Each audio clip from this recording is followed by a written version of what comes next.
Good evening guys! Welcome back to my YouTube channel. Hey, Adam G. And tonight is a fabulous night as it's Miss Universe Thailand Finals night. And right now, grabe, pasabog ang opening nila. Amanda came out in her costume na with a bow. Yung nakita natin sa poster ng Miss Universe Thailand promo teaser nila this year. And ito na, umpisa na sila and they're all dancing to the tune of I'm a survivor! I'm gonna make it! So ito, excited na sila and the girls are slowly coming out one by one. Nakakatuwa, oh my god. Ito ang ganda. Para silang mga Grecian goddesses sa kanilang mga outfits, sa kanilang opening numbers. So wow, Tarina. Finally, sana ganyan na sa buhok ni Tarina all the way sa gabi. Na diretso na, wag na yung masyadong nakaban masyado, ang severe masyado. So yeah, let's see. Grabe guys! Parang Miss Universe ang production level talaga ng Miss Universe Thailand ngayon. Grabe, parang ang glossy-glossy, ang grand ng production values talaga nila every time they mount their edition. Super wow! From Amanda's Obdam's costume, hawak niya yung flag, sinasabi niya I'm a warrior, yung voice over niya, all the way how the cameras are angling all the girls and the host and even yung OBB nila introducing the host, the performers of the night. Wow, it really reminds you so much of Miss Universe. And now they got PK again on board for this edition, so talagang we're really in for a great night. I'm so excited.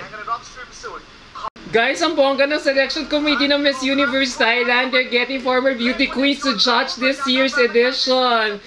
So, apart from sponsors, they got Shalita, Maria Eren, and Miss World Thailand 2007. And I believe Vina should be up here. Kasi alam ko kinukuha rin siyang, alam ko mag-judge siya ng final. So, nakakatuwa. Tapos, all-female selection committee rin sila. So, talagang feel na feel mo talaga yung Miss Universe. Ang dami nila. I think this is already the 7th, 8th member of the selection committee. Wow.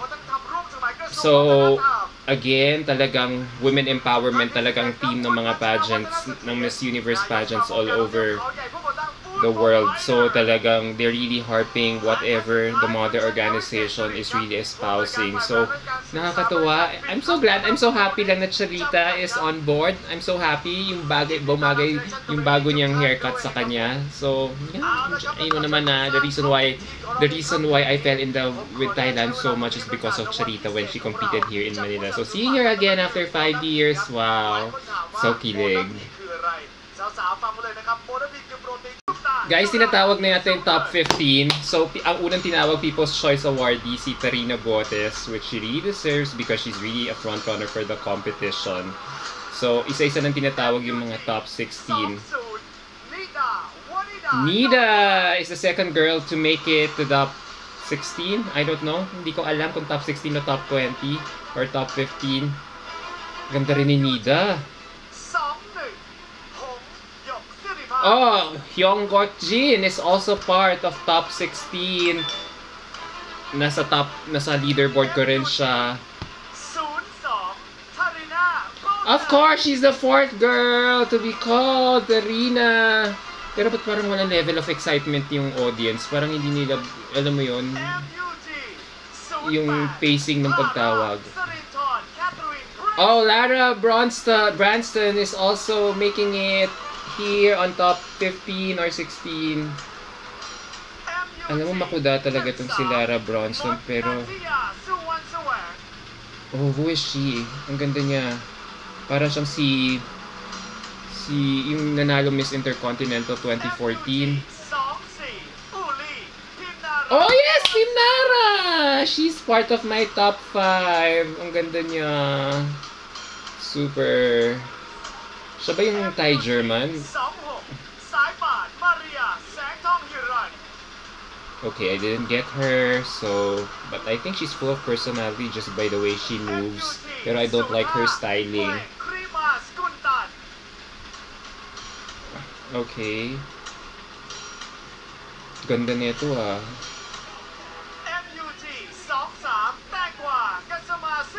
Kasama!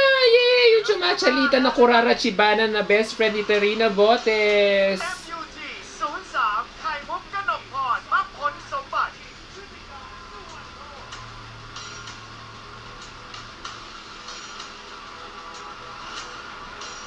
MUT 27 and Angeles Yes, and Angeli, ang mahigpit na karibal ni Terina sa title. MUT Sino pa ba si Maylinda? King ชุติการสุวรรณโกศ Okay, who is she? Hindi ko siya nakuha sa list ko, but... MUT 16 มิตรสุธิดาชัยคำ Yes, si Moon Sutida! Yes! May Faith Garcia sa kanyang styling tonight. MUT 01 มีมี่กัญจนาชนะคีรี What? Ano pangalan niya? I think I also got her in my list, so... yes, ang ganda. Swimsuit Ang bilis ng pacing guys, swimsuit competition na, and so far lahat ng favorites ko pasok. Nandun pa rin intact yung top 5 ko, so let's find out if they will perform well in the next segment of the competition, which is the swimsuit competition. Let's find out later. So guys, nireview ko ulit, nagulat ako. There are two girls na I'm rooting for na hindi nakapasok dito sa top 50 nila. Si Maylinda, who is part of my top 5, tsaka si Elsa na sa top 7. So I don't know, probably they screwed their interview, their preliminary interview. That's why probably they weren't here, or probably attitude, hindi ko alam. I'm so surprised, I'm shocked. Walang Maylinda, and everyone is really rooting for Maylinda to at least be part of the semifinals, or at least in the top 5. Ang daming nagpredict ng mga leaderboards all over the world na kasama siya, so I'm really surprised. Si Elsa din, I don't know why she's also part of my top 10. She did not make it, so I'm really, really surprised. Guys, nag-umpisa na yung swimsuit competition. Wow, ang ganda talaga ng production value ni the LED waterfalls. Hindi ko lang bet yung singer, hindi ko bet. Pero eto si Nida is trotting down the runway, and wow, ang fierce niya, ang strong ng stage presence niya. And then here comes Hyung Yorkin. Parang maton maglakad, hindi ko gusto. Tsaka, sana pinalitan talaga nila yung swimsuit color nila. Ang lakas makatanda talaga. I really don't like this burgundy color. Tapos, there's just too much accessories there. Oh, Tarina! Here you go! Oh my gosh! Oh my god. Alam mo yung may konting restraint talaga. Alam mo yung pinipigilan niya. Pero wow! Look at those curves! Talagang veterana na talaga tong maning-mani na lang talaga sa kanyang paglakad, and Tarina aced it again. And then here comes Lara. Oops, yung facial transitions niya, it's not smooth, showing some nervousness, and yung walk is not even good. Oh my god, Lara. Next is Maud. Okay. No, nice twirl. This girl seems like fun. She has sass, pizzazz on her walk. So, yeah, I'm liking her. Then Uli is coming up next. Wow, I love her smile. I love that she's having fun on stage. Oh, talaga naman. She's really clearly having the best time of her life on stage there. So, yan ang mga gusto ko talaga as a judge. Yung girls really having fun on stage. Yung ano lang, yung talagang they're just owning up the moment. And here comes Saiparn. I don't know what to make out of this girl. I'm not really liking her styling here. I don't know. I'm just gonna... I don't know. So far, first half of the competition, si Tarina ang nagsa-stand out sa akin. Oh, who's this? Si Pleng. I love her hair, I love her face, pero yung lakad niya parang kulang sa fluidity. Parang antigas. Hindi ko gusto. And here comes Tangwa. There, model-less walk. And that twirl. Ang ganda nito Tangwa is really giving me supermodel vibes here. Wow. Wow. Wow, silent killer of the competition so far. And then Kaimuk is up next. Not feeling her walk. Napaka-upbeat na music for a walk like that. Hindi ko bet. I'm sorry. Hindi fluid ang transitions ng facial. Oh, sino to? Naku, Diyos ko. Hindi maganda ang posture sa opening pa lang ng walk niya. Please. Alright.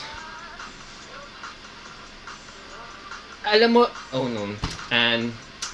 Hindi maganda yung posing mo in the middle. And you really you know you're so much better than this. But, King, okay, she's having a moment here. I love that she's having fun. Yan talaga. Sana ito kung ganito yung lakad ni Anne sana. Then who's next? Min! Okay, si Min, isa pa to. She's part of my list. I love her smile. It's so flirty. She's doing a very, very sexy walk. Oh, yan. Own it, girl. Yeah. Mimi, the last girl. Oh, I love that she had an interaction with Mimi, the singer naman. So, yeah, yun naman gusto ko. Really having fun on stage. Yung hindi nag-overthink. Yung, just going with the flow. So, I love the swimsuit competition. Yung singer lang parang forgettable. But overall, stand out for me is Tarina and Tangwa. So guys, overall, ang nag-stand out sa akin sa swimsuit competition is Tarina and Tangwa. These two really killed it in this round. Finally, Tarina got her styling right as she looked her age, finally, as compared to her styling nung preliminary competition. Bumagay na sa kanya finally. And Tangwa, I think Tangwa is number 29, right? So, nagulat ako talaga na, wow, she was really the biggest surprise of the night. Like, wow, umpisa pa lang with her walk, I'm really stunned. Like, silent killer of the competition, like I said earlier. And then number 3 is Uli, who walked like a Victoria's Secret supermodel ala Alessandra Ambrosio. So, alam mo yon, talagang wow. Iba yung parang yung pagka-briefing sa kanya. Whereas the other girls were doing their respective pageant walk, siya talagang Victoria's Secret vibe. And then, in terms of yung how the concept was made, yun nga, sinabi ko, gusto ko yung waterfalls effect nila sa LED background. But unfortunately, I feel like yung blocking ng swimsuit competition where how the girls maximize their stage, their presence on stage, hindi ganun na maximize all throughout, because I feel like the blocking is where they were just using a certain portion of the stage to do their runway. Sana the girls could have come out probably from the right side of the stage and then move around towards the left of the stage before going to the center to do their catwalk, para alam mo yun, na maximize talaga yung stage. So sayang yun, parang ang weird lang talaga ng blocking. So nakakatuwa lang talaga na I'm really having fun watching the show. When it comes to production values talaga, Thailand really knows how to give us a show. Guys, top 10 na! Ang bilis! Yes! Top 10! First girl to be called is Tarina, the People's Choice Awardee.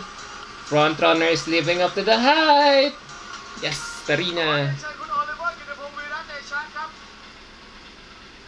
Guys, evening gown competition na. Ang ganda talaga ng LED background talaga nila. This time may panel sila sa LED. Number 1 is Tarina. Wow. She switched gowns for the finals and finally, inayos na rin niya yung hairline niya. Hindi na ganun ka-severe during the prelims. She's really giving power. She looks so elegant. And next is this, wow. Who is this girl? You know, she's really giving me some personality. Ang ganda rin ng gown niya. And you know, she's really walking sexy and alluring. And I love how she was perfectly styled. Next. Wow. Maganda yung gown, but I'm not feeling her. It's like I'm more focused on the gown, and I don't like how she did her hairstyle here, as I feel it made her look more severe with her walk. So yeah, not a favorite. Next. Oh, Angeli! Wow, a nude illusion gown. Alam mo, kulang lang talaga sa training tong si Angeli sa lakad eh. But, alam mo, maayos lang talaga to. Maayos lang ito. Oops.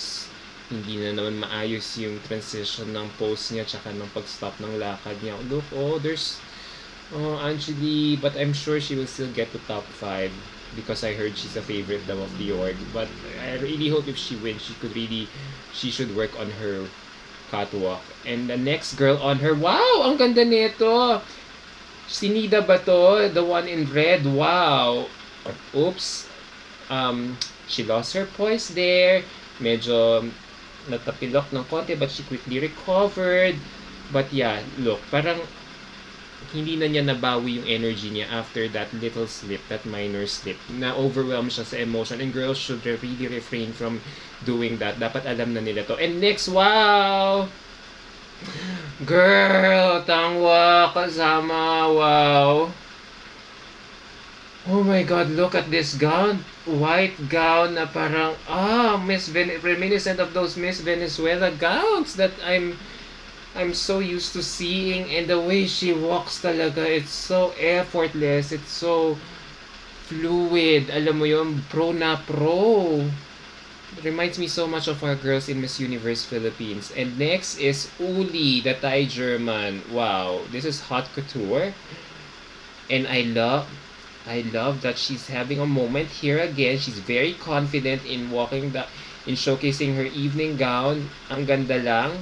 Alam mo yon, hindi, medyo na-overwhelm lang ako dito sa design ng dress niya because it distracts me from looking at her face, on her lovely face. But overall, she did well. And next is another haute couture gown. Wow. Sinida ba to? Wow. I wish they're flashing the names on screen so I would get the name of the girls right. Wow. This girl is also, I'm liking this girl. Pero hindi ko lang bet yung color ng gown sa kanya because I think it's aging her well, but I love how she was styled. She looks so sexy and effortless as well. I wish she could have switched to a better gown. And next to her, I don't know her name, but she's walking confident with her gown. Medyo hindi nga lang ganun kaayos ang lakad niya, but she's very confident. Na-offset ng confidence niya yung hindi ganun kagandang ng catwalk niya. So, yeah, props to her. And next is, who is this girl? The one wearing this shining, shimmering gold gown. Wow! Ang ganda rin niya. Alam mo, ang gusto ko sa mga Thais, hindi sila nagsaspray tan talaga. Alam mo yun, they're really owning their natural skin. Yung porcelain fair white skin nila. Wow! I love this girl. Wow! Alam mo yun, suabe yung lakad niya. She's not overdoing it. She knows she's sexy, but she's not overpowering her catwalk. So, this is really a great walk. So far guys, Tarina pa rin, Tarina, Kasama, and the last girl. I don't know her name. And Nida.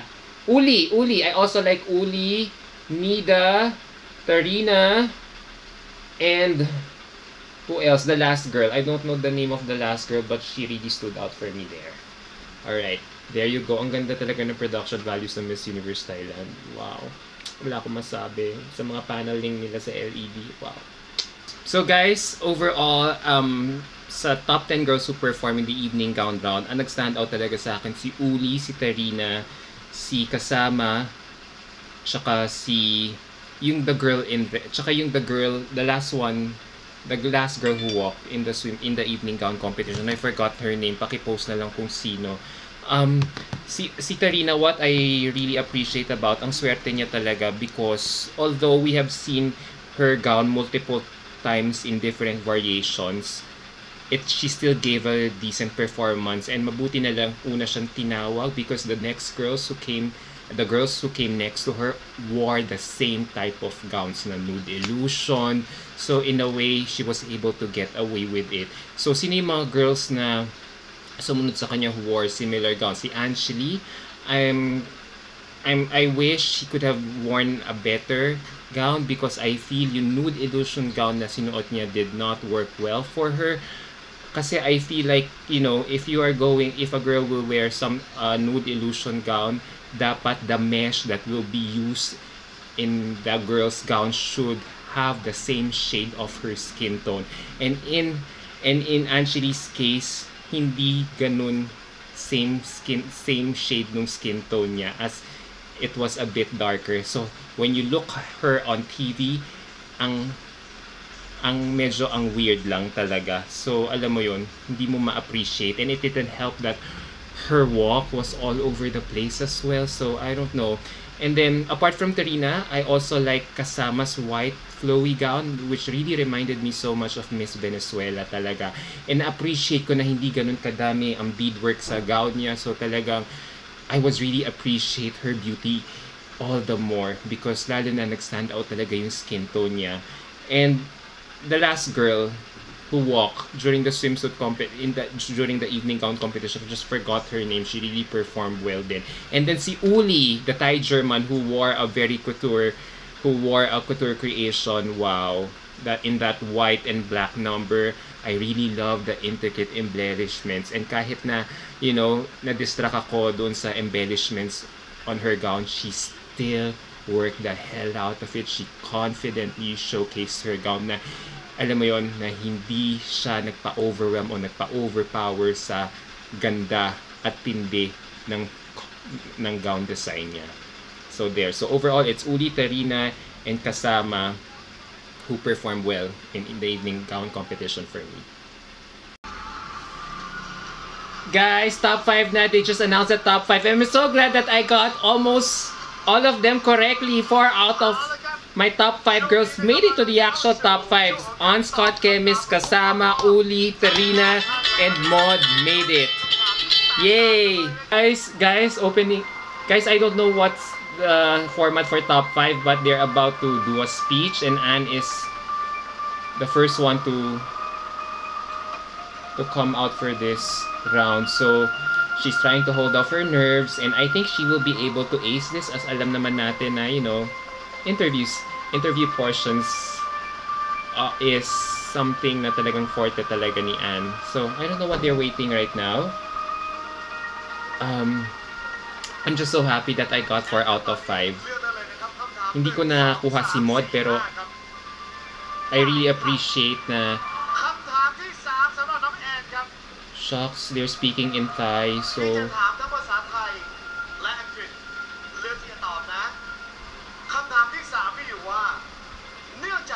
so guys, I just finished watching the top 5 Q&A portion, and among the 5 girls, I think the one who shown the most here in this segment of the competition is Tarina Botes. Not because, I'm biased to her, pero dahil na favorite ko siya, but because I think she had a moment there. She had a powerful moment there when she was asked about how she would teach children about sexual harassment.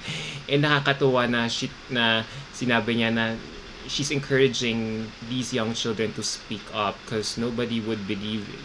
Na they really have to be strong and do this for their own safety and well-being. Kasi alam mo yun, especially now at this time of our at this time sa culture natin, na when rape victims, yung na-abuse ng mga children are not being encouraged to speak up for fear of being, stigmatized by society. So I think her sending that very clear message to everyone, that says a lot how committed and strong-willed she is as a person as well. And if ever she wins, diba, she could really, encourage these children to speak up, and for these children to look up to Tarina as well as a role model. So nakakatawa. And second is, I would have to give it to the girls, si Kasama, the one in white flowy gown. I think, oh no, not Kasama, sorry, kay Anjali. She was asked about how she should prepare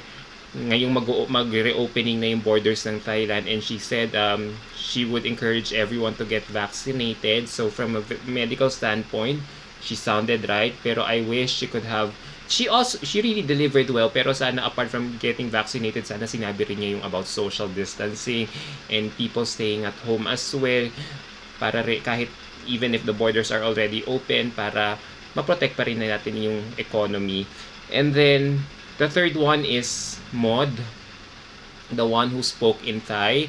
I think she had a moment there, even if I didn't understand what she was saying, but clearly she had the audience lapping up to her. So she was asked about the positive aspects of COVID. So I think she delivered. May narinig akong Miss Universe Thailand doon sa sinabi niya. So nirelate niya sa Miss Universe Thailand. It resonated well with the audience. So great job for her. And lastly, Kasama, I wish she could have spoken in Thai just for her to be able to convey her message more clear. Alam mo yun, kasi medyo nag-struggle siya sa English, pero you can really see the effort from her to really deliver her answer in English, and although medyo hindi ko na-get, so I wish overall Kasama spoke in Thai, although hindi ko na-get yung first half no message niya. The second half, she was able to justify why she was batting for education and how na sana ma-subsidize din ng government nila yung education tuition fee nila, kasi nga from a personal experience as she couldn't afford it. So I thought she also had a moment there, because yun nga lang inisip ko, had she spoken in Thai, probably she would have been more confident in delivering her answer. But nakakatuwa natutuwa ko, lahat silang top 5 really answered their question very well, whether in English or in their vernacular. Nakakatuwa. So Thailand is really getting it. Na-address na talaga nila yung problem nila sa communication skills. And with the girls who delivered their answers in top 5 just a while ago, you can see that they're on their way talaga in winning its third Miss Universe crown. Guys, announcement na the winners! So, I think Uli has just been adjudged 4th runner-up. Hindi ko maintindihan kasi yung Thai language. Okay, oo. Tapos mamaya meron na namang plot twist, no? In top 3, sasagot na naman daw ulit ng panibagong question. 3rd runner-up na. Maud. Oh, si Kasama! Oh, sabi ko na nga be. Had she probably answered in vernacular. Top 3 ของ Miss Universe Thailand 2021 มีดังนี้ FUT 13 Oh my God, the top 3 girls are Tarina, Anjali, and Maud. I think they're going to answer another question. So, let's see. This is really getting exciting. In top 2 talaga, it's really going to be Tarina versus Anjali. Or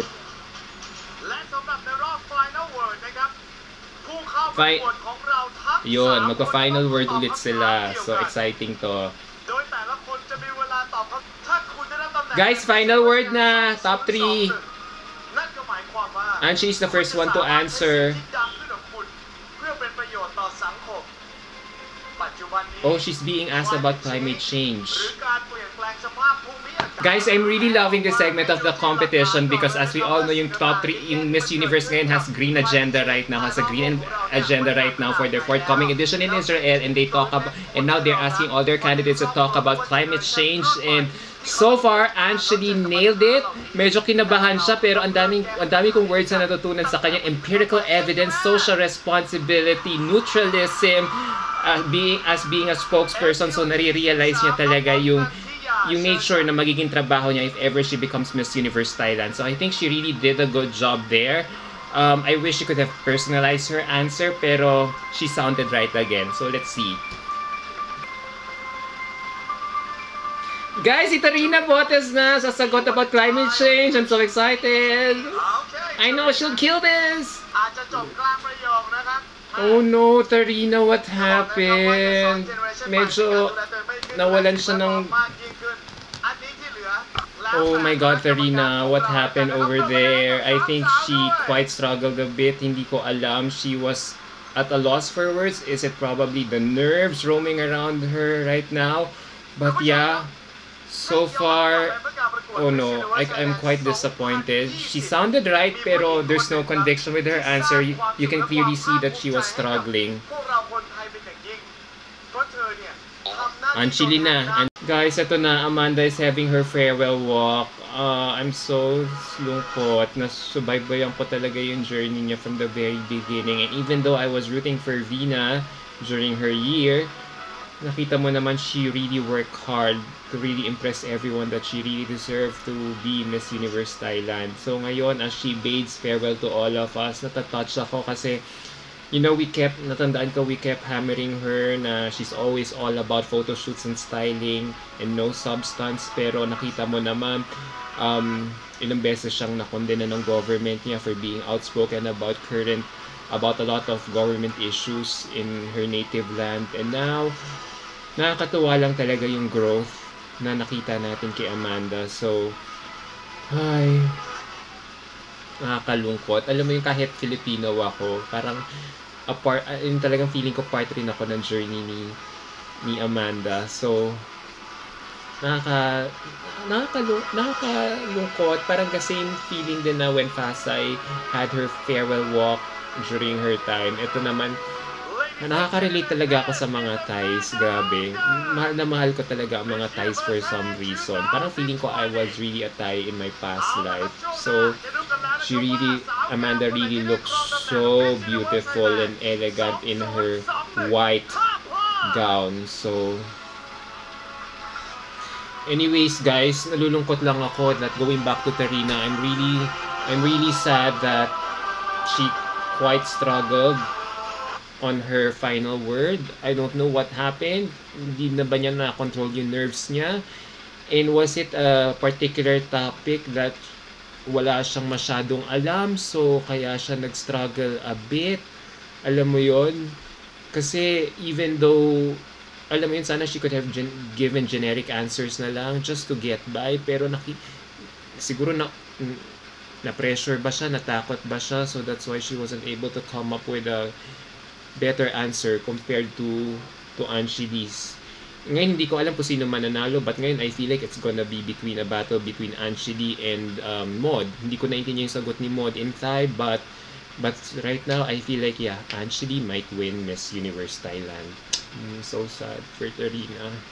But let's see. Guys, top 3 announcement na, and I feel like Tarina might not win because of her final word answer. Si Maud ang second runner-up ko si Tarina. I didn't understand Maud's answer. Pero okay, second runner-up is Maud. Ito na. Oh my god, this is going to be heartbreaking for Tarina if ever. Just as predicted, the girls who ended up in top 2 are really the girls who have been really the front runners from the get-go. Tarina versus Anchili. But in all aspects of the competition tonight, panalo si Tarina except for the final word. Pero bumawi si Anchili sa final word. Sa ano na to, yun yung pinaka-defining moment niya. Kasi yung walk niya sa swimsuit and evening gown talagang hindi ko talaga bet. So na, either girl will be a great choice for Miss Universe Thailand. I wanna say Tarina, but I think it will go to Anchili. But let's see. I'm really happy for both of them. Happy na ako kasi yung top 2 ko talaga Anchili versus Tarina.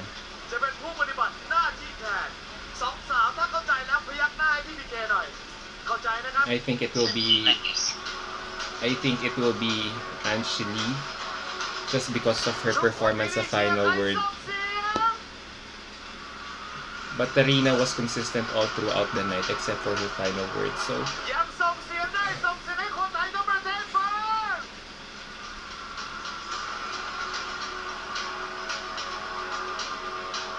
Anchili, Tarina.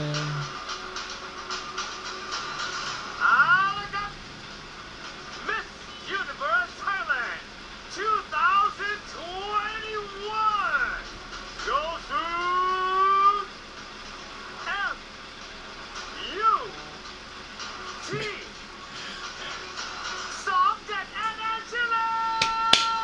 Just as expected, yes.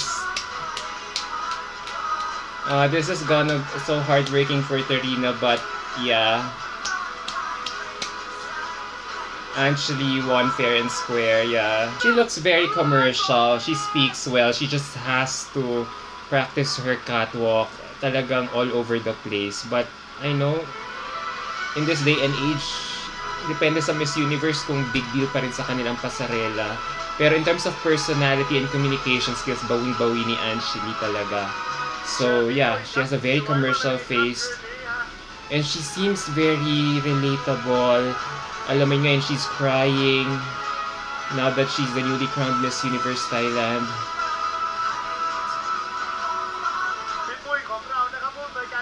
Oh my gosh, here she is, gonna be crowned by Amanda.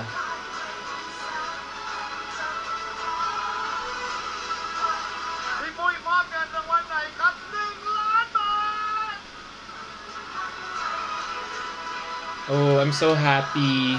Actually, you know, I was really supposed to interview Anjali, pero ang haba ng pila daw, hindi na ako ma-accommodate ng team niya, so I'm quite sad. But yeah, I'm so happy for Thailand.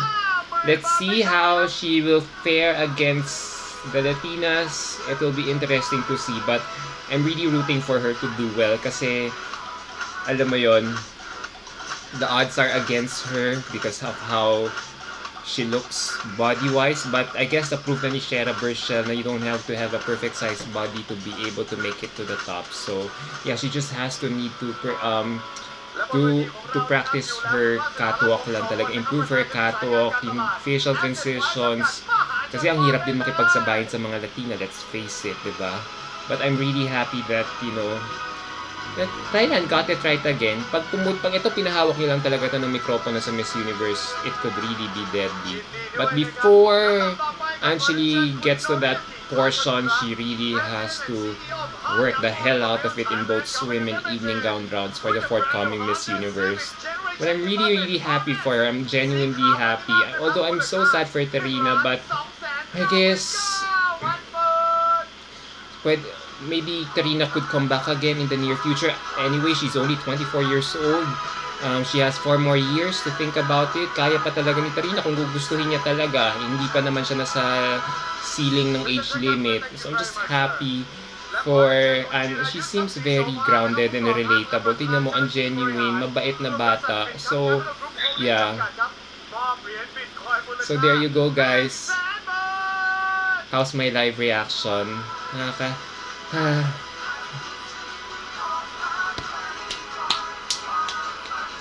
So happy. Alright guys, that's it. Thank you for watching.